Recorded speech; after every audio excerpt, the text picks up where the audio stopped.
What did I read in the month of July?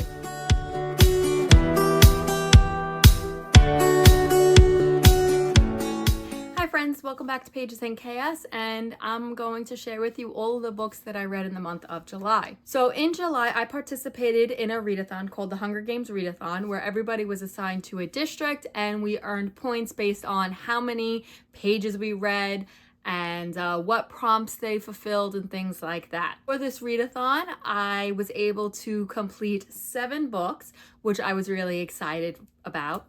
One of those books, actually 2 of those books, were for 2 different book clubs that I'm a part of, so I was able to double dip there. And 3 of those books were rereads because, of course, the Hunger Games readathon, I had to reread The Hunger Games, which is one of my favorite series of all times. So the first book that I read was The Hunger Games, and of course this was a reread for me, and just like the first time I read it, I gave this 5 stars. This was such a quick read. Again, I completely enjoyed it just like I did the first 2 times that I read this, and I just will reread this as many times as I can throughout my lifetime. I gave this one 5 stars, and every time I read this, I tend to like Haymitch more and more. I've always liked Haymitch, but just some of the things throughout the book, I laugh even harder when I read all of Haymitch's parts. The next book that I read for the Hunger Games readathon was The Secret Book and Scoon Society. This was actually the first book for the Comfy Cozy Book Club as well. This was supposed to be a cozy mystery. However, hi Misty, after the discussion and going through a lot of different opinions on the Discord, I think we all came to the conclusion that it wasn't exactly a cozy mystery. I would just more categorize this as a mystery with some cozy elements. I enjoyed this book. I gave this 3.5 stars, not quite 4, just because I felt like, you know, there were certain things that were maybe a little rushed and other points that I wanted to be a little bit more in depth. But of course, this is the first book in a series, so maybe those elements that I'm looking for will come later in the series. I definitely enjoyed this. There were parts that I laughed. This book is all about redemption for the ladies who joined the Secret Book and Scoon Society, and I loved hearing each one of their stories and why they are the way they are and how they're going to work together and build these bonds and this friendship to redeem themselves and just start new lives, which is great. I definitely am going to pick up the second book in this series, and hopefully I'll enjoy it as much as I enjoyed the first one. The third book that I read in July was No Good Tea Goes Unpunished. This was the second book in the Live and Let Chai series, and this is a cozy mystery series that we are buddy reading in the Comfy Cozy Book Club as well. And I gave this 4 stars. I really enjoyed this. I love a good cozy mystery. The banter in this book between the 2 main characters is great. And I highly recommend this series, at least so far, by Bree Baker. Next up is Catching Fire. I gave this one 5 stars. Again, this is my favorite book in the series. I absolutely love this book, and I actually, every time I read this book, I kind of, not that I forget, but I forget how much of this book actually does not take place in the arena. Most of this book is not in the arena for the Hunger Games, which I really enjoyed, but I also really enjoyed the stories of Finnick. Finnick is one of my favorite characters in this book, as well as Joanna. Joanna's like a love-hate relationship type of deal with the character, but I definitely enjoy Catching Fire just as much as the first and second time I read it, and I think I'll give this 5 stars every single time.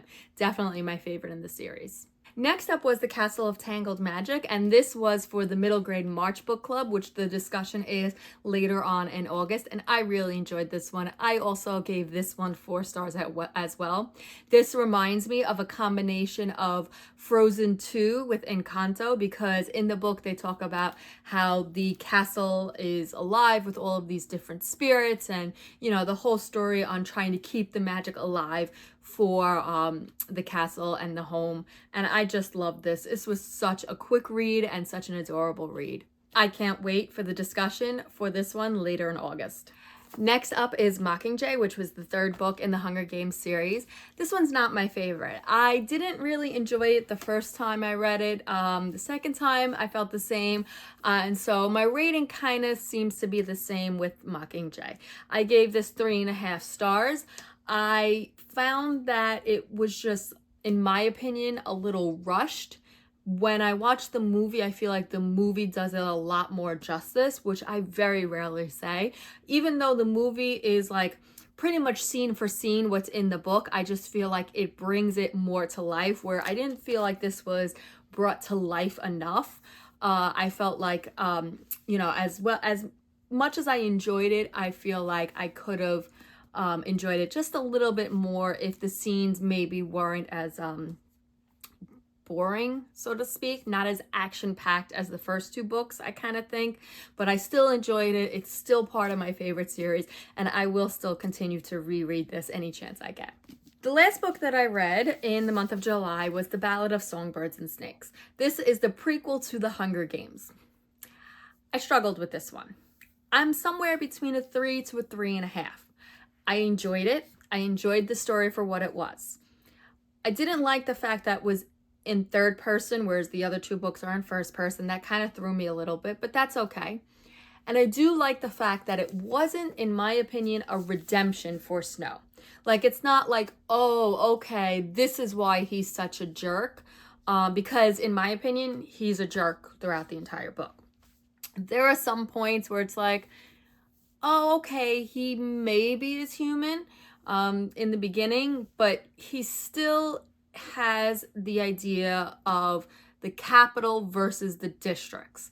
He's still brought up with this level of entitlement because, after all, the Snow family was this very prestigious family before the Civil War in Pan Am, and they kind of lose everything. So this takes place 10 years after the war with the 10th Hunger Games, and it was very interesting to see what it was like in the beginning.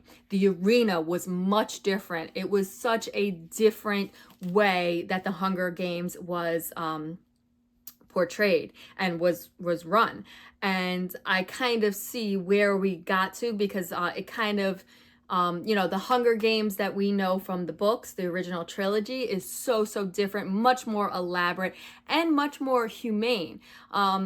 Without too much spoilers, the Hunger Game tributes in here are treated very inhumanely. They are carted off to a zoo where they're looked at like the animals would be at a zoo, and this is where they kept, and they're not fed, and unless their mentors bring them food.